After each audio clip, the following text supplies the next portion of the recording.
Nampaknya Pak Agung lagi tidak fit ya. Kalau Bapak mau istirahat silakan loh Pak. Nggak apa-apa, kita tunda aja meetingnya. Enggak. Saya nggak apa-apa. Saya mungkin ya sedikit pusing. Tapi saya nggak mau meeting ini ditunda karena ada hal mendesak urusan perusahaan ini. Karena Anda sebagai pemilik sebagian saham, saya harus beritahu. Memangnya ada apa ya Pak? Begini, sebelumnya saya minta maaf. Saya jadi nggak enak juga sama Anda karena Anda baru saja membeli saham sebesar 40%. Saya khawatir Anda kecewa. Karena bukannya perusahaan ini memberikan keuntungan, malah memberikan kerugian. Karena terus terang, perusahaan ini sedang mengalami defisit keuangan yang bertubi-tubi. Tapi saya janji, saya akan bekerja dengan keras untuk mengembalikan kejayaan perusahaan ini. Gak apa-apa Pak Agung, saya bisa paham. Tapi saya pengen banget untuk terlibat dalam mengatasi permasalahan yang ada di perusahaan ini. Ya kalau diizinkan, saya mau untuk terlibat dalam kegiatan semua yang ada di kantor ini. Tapi kan sudah ada Alina. Ya, memang betul ada Alina. Tapi seperti yang kita ketahui, kondisi psikis dari Alina kan sedang bermasalah. Apalagi sejak dia ribut dengan suaminya. Jadi menurut saya, saat ini dia sedang sibuk mengurusi perceraiannya. Dan secara logika, dia tidak akan konsentrasi dalam mengurusi pekerjaannya.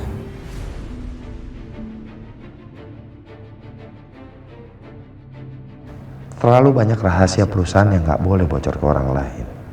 Biar gimana pun, Robi kan orang baru. Bapak tenang aja. Perusahaan ini toh juga perusahaan saya. Tentunya saya tidak ingin perusahaan ini ada kenapa-napa. Saya akan juga maksimal membangkitkan kejayaan perusahaan ini. Jadi banyak banget kejadian yang udah kita laluin kemarin-kemarin. Sejak saat itu saya merasa kalau keluarga Pak Agung itu seperti keluarga saya sendiri, Pak. Jangankan tenaga, nyawa saya sendiri, saya siap untuk saya korbankan, Pak.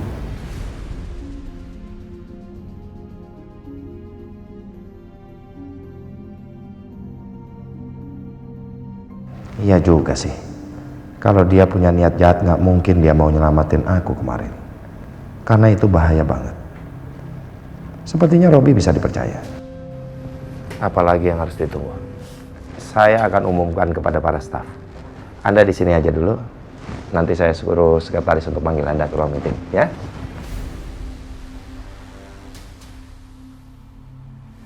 Ini belum seberapa, Agung. Saya akan bikin kamu lebih hancur lagi. Dasar bodoh. Akhirnya kamu masuk jebakan saya, Agung Subrata. Jadi per hari ini, Pak Robi bukan saja partner atau pemilik saham dari perusahaan ini. Tapi beliau akan in charge langsung di perusahaan ini.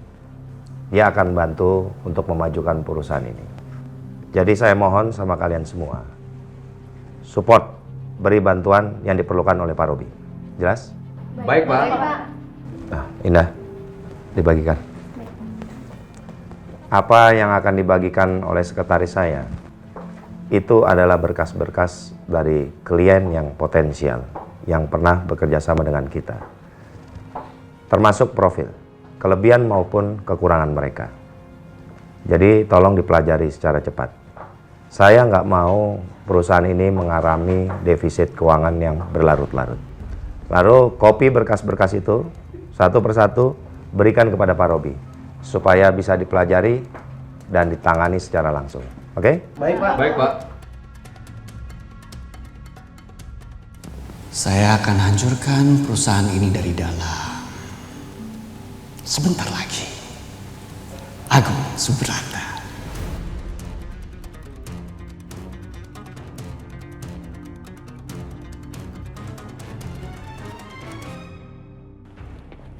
Raka! Ada apa ini? Pagi-pagi datang kok udah marah?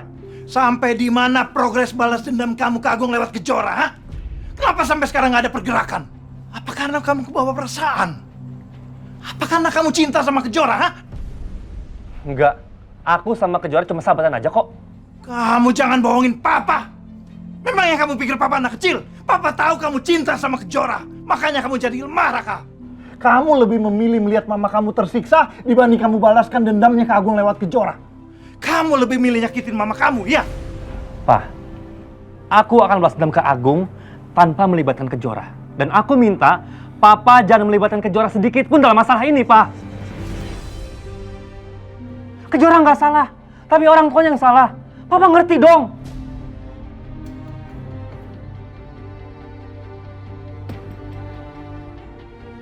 Papa ngerti.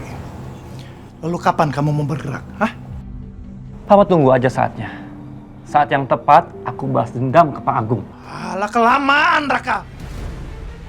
Makin lama kamu makin lemah.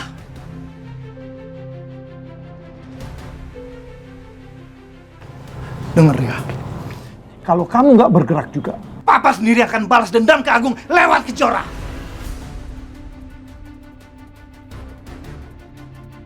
Enggak. Aku minta jangan ya. Kalau Papa macam-macam sama Kejora, aku akan melawan Papa.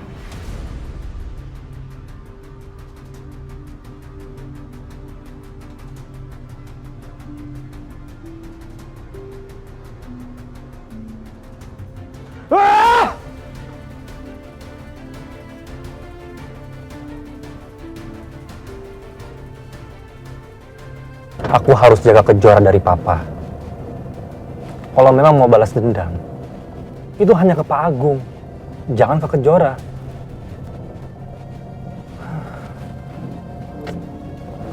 Tapi gimana ya caranya supaya aku bisa menjaga Kejora setiap saat?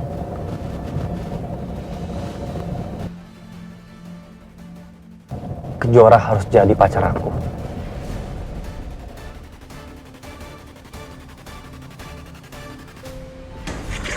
Tumben kamu bikin kue. Buat siapa? Bu, ini aku bikin kue ulang tahun buat Raka.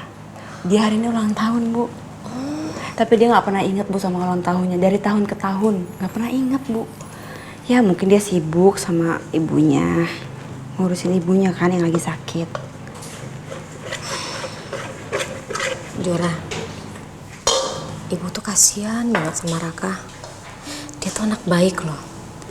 Tapi dari dia kecil tuh, dia udah dikasih cobaan sama Allah tuh berat banget ya. Pertama, adiknya meninggal. Kedua, papanya meninggalkan mereka. Dan karena kedua hal itulah, mamanya Raka jadi depresi berat. Tapi alhamdulillah sih, mamanya udah sembuh ya. Iya, Bu. Semoga Allah buka jalan juga ya untuk Raka. Mamanya sekarang sembuh, bisa di rumah, bisa ketemu lagi sama Raka. Dan Raka nggak berantem lagi sama papahnya. Iya, Jora. Amin. Yaudah sini, mau ibu bantuin nggak bikin kuenya? Boleh.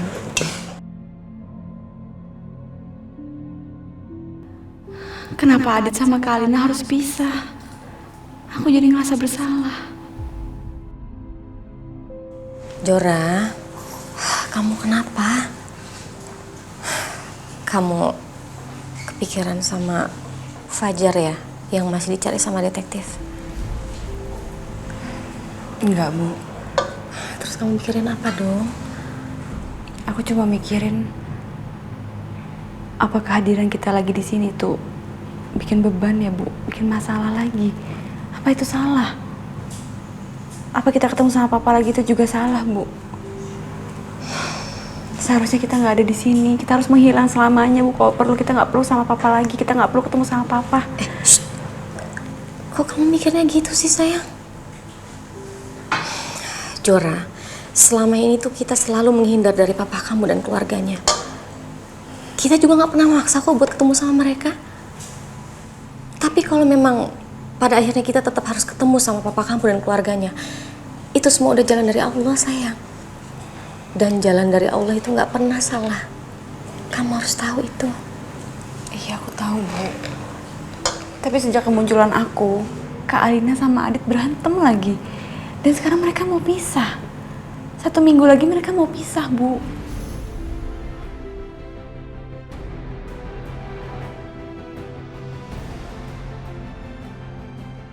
Jora, mungkin ini semua adalah jalan terbaik dari Allah untuk semuanya.